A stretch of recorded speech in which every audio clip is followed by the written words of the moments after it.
Take a look at this map. This narrow strip of land, just 20 kilometers wide, is called the Chicken's Neck.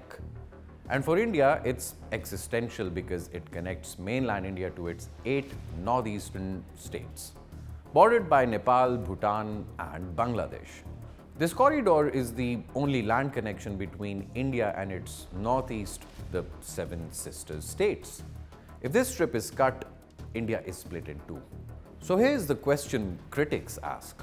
How do you secure a choke point that fragile? According to allegations, you don't just defend it militarily. You control the country next door. There are some elements in Bangladeshi bureaucracy who have been working for New Delhi. Welcome to what critics call the shadow game. Let's rewind to 2014. In Bangladesh, the opposition is boycotting the elections. Turnout is collapsing. The government is on the brink.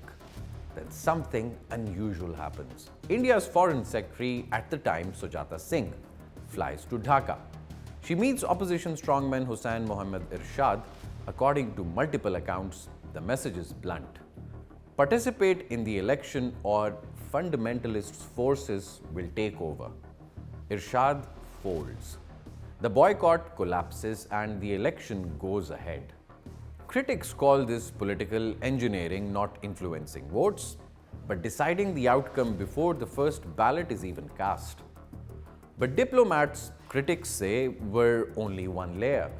Former intelligence insiders like Abu Rushd allege something far bigger. They claim India's External Intelligence Agency Research and Analysis Wing, or RAW, built a vast influence network inside Bangladesh. At its peak, up to 60,000 operatives, not spies in trench coats, but assets inside ministries, media, business, and political parties. They created profiles of Bangladeshi civil servants and they found out where their weaknesses are, and according to that, they did everything to make them compromised and create them as Indian assets in Bangladesh. The alleged strategy? Create permanent division. Keep parties fighting each other. Ensure no government in Dhaka can function without New Delhi's approval. A fractured neighbor is a manageable neighbor. When Dr. Yunus's revolutionary government, the interim government, which we say, when they inherited the government in Bangladesh, they inherited them as well, and some got exposed, some have been taken into account, but we cannot really say that how many more are remaining. And for years it worked.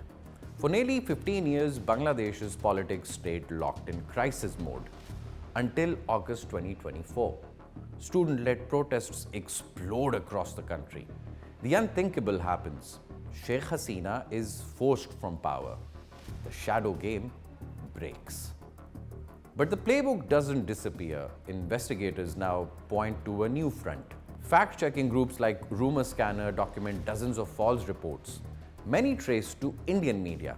In last 15 years, India invested a great deal in Bangladeshi media. They created their own soft assets inside Bangladesh, and especially within Bangladesh's media and cultural sector. Branding the new leadership as Islamist extremists. The goal, critics argue, is simple.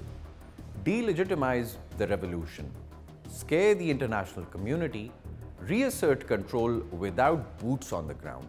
Not only that, they have carried out a formula of showing that if the Awami League regime does not remain in power, then there will be Islamist uprising in Bangladesh, and it will become a hub of terrorism in the world, and that is what they have sold to the West exactly. Instead, something unexpected happens. Public anger turns outward. What India tried to engineer as stability becomes an India out movement. The shadow game didn't just fail, it reshaped public opinion. It hardened borders, and it turned a neighbor into a rival. This isn't just a story about intelligence agencies, it's about what happens when influence becomes interference and when control becomes the spark for rebellion.